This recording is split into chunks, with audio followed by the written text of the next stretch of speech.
और अब हम आपको बताएंगे कि क्या कैंसर मात्र एक वैक्सीन से ठीक हो सकता है। ये उम्मीद की किरण जगी है क्योंकि रशिया के वैज्ञानिकों की एक टीम ने कैंसर के खिलाफ लड़ाई में बड़ी सफलता हासिल की है। उन्होंने एक वैक्सीन बनाई है और दावा किया है कि इस वैक्सीन ने अपने सभी ट्रायल्स जो किए जाते हैं वो सफलतापूर्वक पूरे किए हैं। इससे पहले भी कई वैज्ञानिकों ने विश्व भर में अलग अलग दावे किए कैंसर वैक्सीन को लेकर, लेकिन इस दावे को खास क्यों माना जा रहा है? इस कैंसर वैक्सीन का नाम एंट्रोमिक्स है। माना जा रहा है कि दुनिया में एक क्रांतिकारी खोज साबित हो सकती है। सभी जो प्री क्लिनिकल ट्रायल्स होते हैं, टेस्ट होते हैं, उसमें इसकी सुरक्षा और प्रभावशीलता को पुष्टि की गई है। जब ये वैक्सीन इस्तेमाल के लिए तैयार है, वैज्ञानिकों को अब ऑफिशियल अप्रूवल मिलने का इंतजार है। ये वैक्सीन हर मरीज के लिए अलग अलग तरीके से तैयार की जाएगी और इसे मरीजों के जो आरएनए प्रोफाइल है, आरएनए प्रोफाइल के आधार पर कस्टमाइज किया जाएगा। मतलब कोई भी अगर पेशेंट है तो उसके आरएनए को देखकर इस वैक्सीन को कस्टमाइज करके बनाया जाएगा।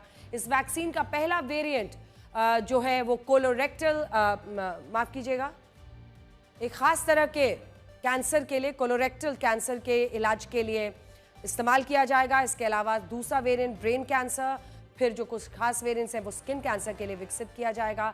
रिपोर्ट में कहा गया है कि इस वैक्सीन ने ट्यूमर को छोटा करने और उसकी वृद्धि को धीमा करने में महत्वपूर्ण नतीजे दिए हैं। सबसे अहम बात यह है कि इसे बार बार उपयोग के लिए भी सुरक्षित माना गया है। रिपोर्ट्स में वैक्सीन की सफलता दर 100% बताई गई है, लेकिन अभी ये सिर्फ शुरुआती नतीजे हैं। इसकी असली परीक्षा इंसानों पर ट्रायल के बाद ही होगी।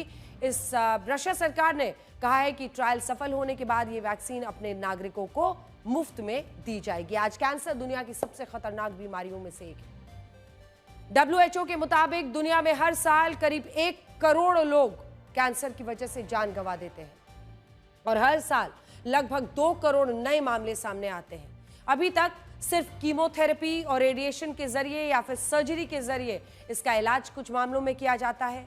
यह प्रक्रिया कैंसर सेल्स के साथ साथ जो हेल्दी सेल्स होते हैं, मतलब कुछ तो ऐसे सेल्स होते हैं जो कैंसर प्रभावित हैं, जो हेल्दी होते हैं, जो ठीक सेल्स रहते हैं, उसको भी ये कीमोथेरेपी नुकसान पहुंचा देती है। कितने ही परिवार इसके इलाज में अपना सब कुछ दांव पर लगा देते हैं, आर्थिक रूप से बर्बाद हो जाते हैं। एक आंकड़े के मुताबिक एक साल में कैंसर पर भारत में 29,000 करोड़ रुपए खर्च किए जाते हैं। अगर वास्तव में ये वैक्सीन सफल रही तो ये मानवता के लिए बहुत बड़ा उपकार होगा।